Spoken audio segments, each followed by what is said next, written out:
Hai Workaholic Friends, kembali lagi di channel Workaholic sekaligus juga nanti episodenya bisa kamu dengarkan di podcast Kata Revi yang ada di Spotify dan juga Noise. Nah, kali ini kita masih akan membahas tentang intuitive branding. Akan tetapi, topik apa sih yang akan kita deskripsikan hari ini? Yaitu tentang 4 tendensi. Buat kamu workaholic friends yang pernah ikut kelas mindset shifting ataupun branding, mungkin sudah tidak asing lagi gitu ya dengan adanya 4 tendensi ini. Jadi, seperti yang saya jelaskan di 2 episode sebelumnya, kalau kamu belum nonton, cus segera cek sekaligus juga jangan lupa subscribe channel ini. Nah, kalau misalnya kamu sekarang sedang ingin menggali jati dirimu, ingin tahu seperti apa personal branding yang akan kamu kembangkan, saya kasih pesan satu lagi ya. Please know yourself. Salah satu metode atau tools untuk mengetahui diri lebih dalam supaya strategi brandingnya itu lebih terarah, kita bisa menggunakan 4 tendensi. Nah, 4 tendensi ini bisa kamu ketahui tipenya dengan melakukan atau menjawab quiz. Isinya bahasa Inggris, nggak sulit juga. Kamu bisa melakukan assessment gitu ya. Dan nanti tautannya bisa kamu cek di kolom deskripsi, yaitu quiz untuk the 4 tendencies. Saya akan jelaskan singkat tentang apa sih 4 tendensi itu buat kamu yang baru dengar dan bagaimana mengaplikasikannya sebagai tools untuk mengetahui jiwa dalam brandingmu. Nah, mengenali cara diri merespons, namanya juga tendensi. Jadi, ini bukan berarti saklek ya, seperti MBTI atau mungkin karakter sanguin, koleris, dan lain-lain. Kita akan menjelaskannya lebih dalam nanti di episode berikutnya tentang tendensi ini sebagai pembukaan dulu gitu supaya lebih banyak teman-teman yang paham gitu ya bahwa sebenarnya 4 tendensi ini tuh sangat keren gitu kalau misalnya kita aplikasikan baik dalam media belajar ataupun ketika ingin berkomunikasi dengan orang lain. Kenapa kok saya bisa bilang begitu? Karena saya adalah seorang praktisi 4 tendensi gitu ya. Kok saya bilang seperti itu karena saya udah belajar dan membaca buku ini sekitar 5 tahunan lalu. Kemudian saya lakukan penelitian atau riset mandiri untuk hidup saya. Lalu saya share ke teman-teman lain yang memang butuh. Ternyata banyak yang happy gitu dengan hasilnya karena mereka semakin mengenali diri mereka baik kekurangan serta kelebihan. 4 tendensi ini bisa kamu baca bukunya di The Four Tendencies. Sudah ada terjemahannya kalau nggak salah dari penerbit Naura ya. Penulisnya yaitu Gretchen Rubin, penulis bestseller Happiness Project. Cuma kalau di Indonesia, ya sayangnya buku ini nggak terlalu booming kayak buku-buku self-development yang lain. Buku ini tentang psikologi perilaku yang dilakukan Gretchen selama beberapa waktu dengan penelitian. Jadi valid, nggak cuma sekedar sudah science gitu ya, tapi ini sudah ada teorinya dan yang bikin itu adalah Gretchen Rubin. Hebatnya lagi Gretchen Rubin itu bukan seorang psikolog gitu ya, tapi dia adalah orang yang memang tertarik dengan penelitian-penelitian yang terkait dengan perkembangan perilaku manusia.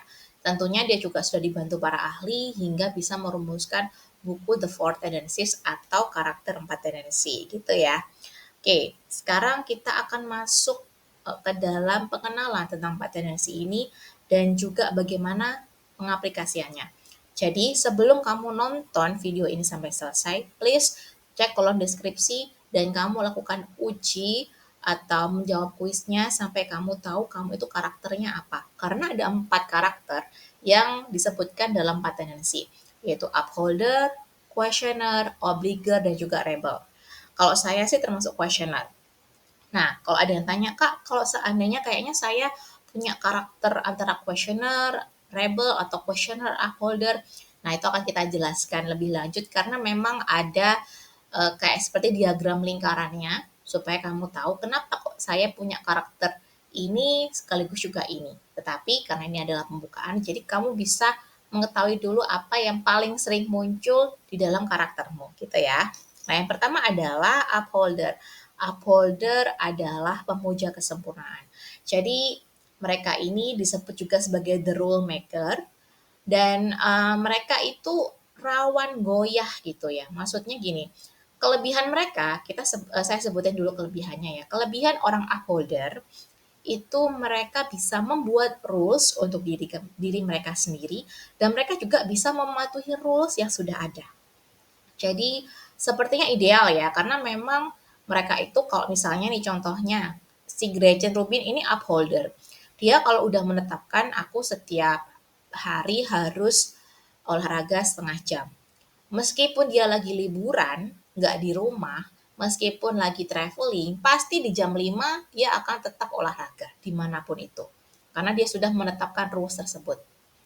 Kemudian kalau misalnya ada bosnya Gretchen yang meminta dia untuk mematuhi peraturan-peraturan di dalam perusahaannya. Pasti si Gretchen juga mematuhi. Jadi ini adalah tipe orang yang bisa disuruh, tapi dia juga bisa menyuruh dirinya sendiri, bisa membuat tekad untuk dirinya sendiri. Terkesan sempurna, akan tetapi kekurangannya adalah super perfeksionis. Jadi kekurangannya jadinya gampang stres gitu karena kurang fleksibel. Selain itu juga, orang upholder mengharapkan orang lain untuk bisa seperti dia. Jadi masalah ekspektasi ya. Jadi kadang-kadang masalahnya upholder dengan tendensi lain adalah dia melihat bahwa orang-orang ini kenapa ya nggak bisa nurutin rules yang udah kubuat atau rules yang udah dibikin perusahaan atau mungkin ya komunitas dan lain-lain.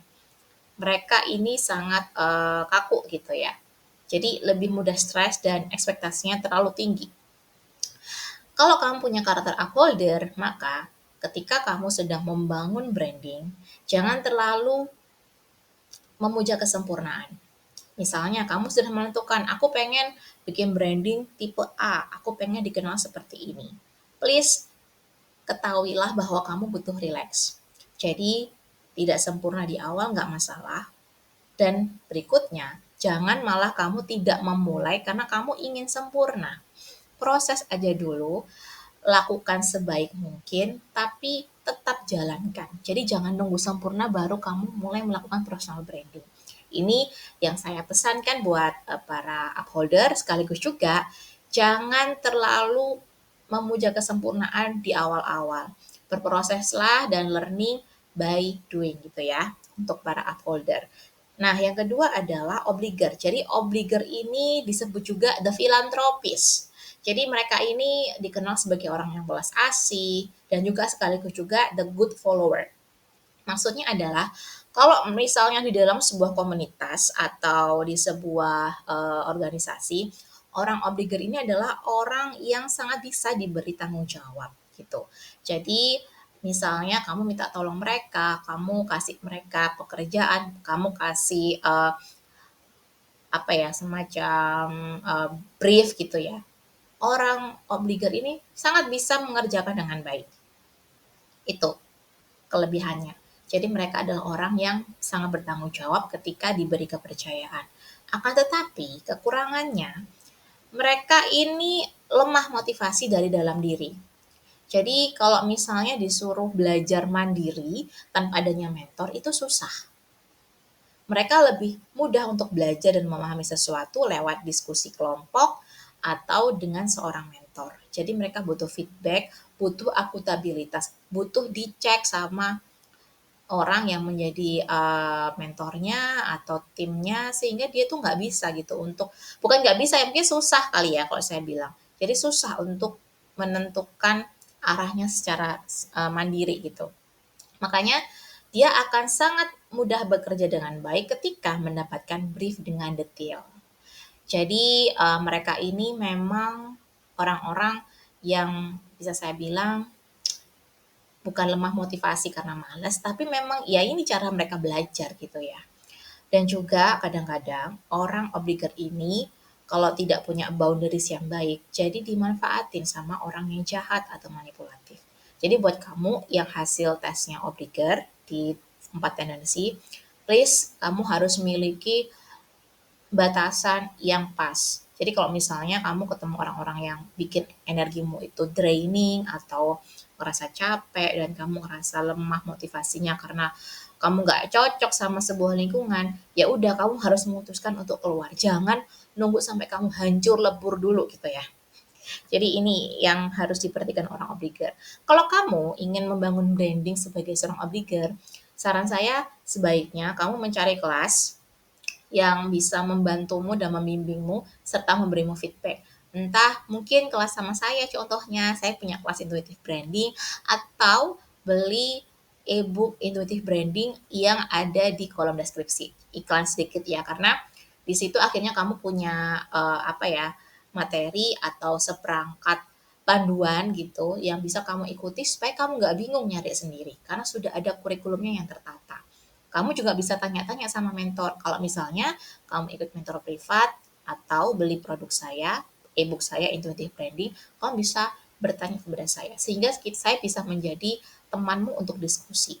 Nah, inilah proses ketika kamu ingin membangun personal brandingmu. Kemudian yang ketiga adalah kuesioner. Nah, ini punya saya nih. Ini adalah tipe yang saya banget gitu ya. Jadi kuesioner itu disebut sebagai periset ulung.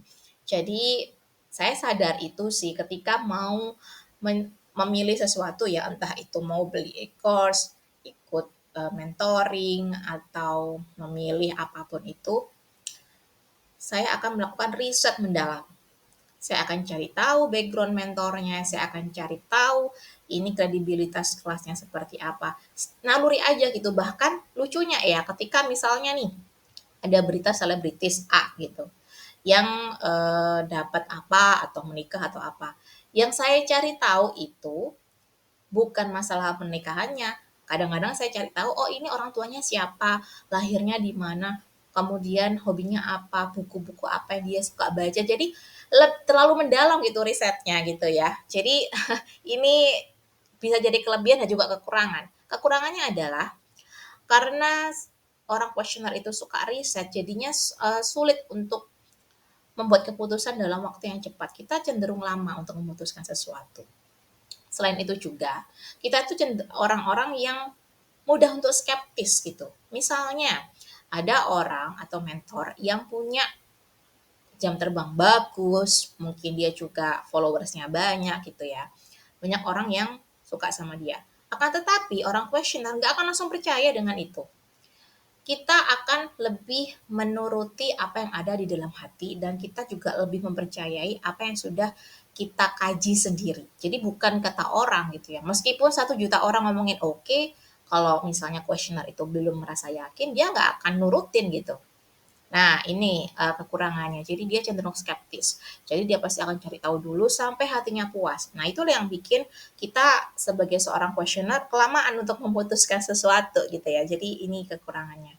Kalau misalnya kelebihan lainnya adalah questioner itu bisa belajar mandiri karena memang kita suka riset, kita lebih cocok untuk belajar secara mandiri gitu. Kita lebih suka untuk menyusun kurikulum sendiri, silabus mandiri, dan lain-lain untuk diri kita sendiri.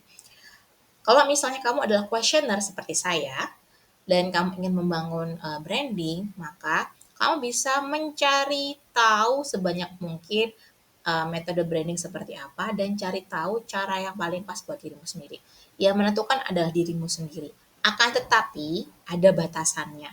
Jadi supaya kamu nggak kelamaan riset tapi nggak mulai-mulai, maka kamu bisa kasih batasan 4 sumber buku dan 3 mentor gitu atau 3 kelas. Nah, kalau udah semua kamu baca atau kamu pelajari, kamu lihat, langsung praktek.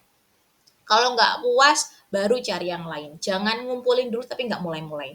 Jadi nggak ada actionnya. Jadi kalau kamu mau memulai proses personal branding, please jangan terlalu lama dalam waktu riset gitu ya, questionnaire. Dan yang terakhir adalah rebel. Jadi walaupun katanya ini rebel, bukan berarti dia yang paling nggak sempurna ya. Semua tendensi punya kelebihan dan kekurangan. Seperti yang saya jelaskan sebelumnya. Nah, kalau di 4 tendensi itu kan di bukunya itu kan menjelaskan dalam bentuk teori ya. Jadi komunikasinya seperti ini. Nah, ini sudah saya sarikan, sudah saya rangkum dan saya hubungkan dengan caramu membangun branding gitu. Rebel adalah trend maker, trendsetter. Mereka itu unik gitu ya teman-teman. Jadi kalau kamu ternyata adalah seorang rebel, jangan langsung minder gitu ya. Karena justru rebel ini adalah orang-orang yang pikirannya out of the box dan mereka suka tantangan. Nah, kelebihannya nih langsung saya sebutin. They love challenge. Mereka suka banget gitu sesuatu yang menantang. Semakin dihina, semakin diremehkan, maka ini akan jadi bahan bakar buat rebel. Jadi justru kalau kita ngeremehin orang rebel itu malah jadi bahan bakar buat mereka salah gitu. Nah, kekurangannya adalah rebel ini kadang-kadang mereka kurang kurang tahu waktu kapan atau bagaimana cara berbicara yang pas ketika mereka tidak setuju gitu. Makanya jadinya dilabeli pemberontak gitu ya atau rebellious gitu ya. Jadi yang perlu dipelajari adalah orang rebel perlu menahan emosi meskipun nggak setuju. Belajarlah untuk berbicara dengan asertif dan juga diplomatis. Lalu kedua, karena mereka suka tantangan, orang rebel itu ketika mereka sudah menguasai skill tersebut, sudah memahami topik tersebut, di tengah-tengah ternyata mereka malah bosan. Lalu mereka mempertanyakan diri mereka sendiri. Kenapa ya kok aku seperti ini? Kenapa ya aku stuck? Ya karena udah nggak ada challenge. Kadang-kadang orang rebel di dalam dunia karir ketika mereka sudah 3 tahun, 4 tahun, merasa udah settle, udah merasa menguasai skillnya, mereka bosan dan mereka ingin mencari tantangan baru. Itu ciri-cirinya orang rebel. Nah, kalau dalam personal branding, maka saran saya, be yourself. Jadi, yang penting adalah kamu tetap dalam tata krama ya, bukan berarti be yourself terus kamu menggunakan kostum yang aduh gitu ya. Jadi orang rebel kamu nggak perlu mengikuti apa ya, misalnya sekarang kalau di Instagram kamu mau membuat personal branding, terus mentornya bilang, oh wajib bikin reels, tapi kamu nggak suka bikin reels, kamu lebih suka bikin carousel, ya udah ikuti aja kata hatimu, be yourself, dan gunakan energi kreatifmu yang out of the box itu untuk membuat konten dalam personal branding. Jadi, ketika kamu semakin memahami 4 tendensi, kamu memahami jiwamu, baik kelebihan ataupun kekurangan. Personal branding itu butuh memahami diri dulu, baru memahami audiens dan lain-lain gitu ya. Nanti akan saya jelaskan secara terpisah tentang 4 tendensi ini dan pergeserannya. Untuk menjadi autentik itu penting. Tapi kamu juga perlu tahu apa sih kekurangan dan kelebihan dari tendensi saya sehingga saya bisa mengatasinya dan mencari cara untuk lebih strategik dalam membuat personal branding. Nah, inilah yang saya maksud dengan intuitive branding. Intuitive branding perlu memahami dan juga mengenali diri agar punya strategi yang pas. Apakah kamu ada pertanyaan? Kamu bisa tulis di kolom komentar. Sekaligus juga jangan lupa untuk klik like dan berlangganan channel ini. Sampai jumpa di episode berikutnya.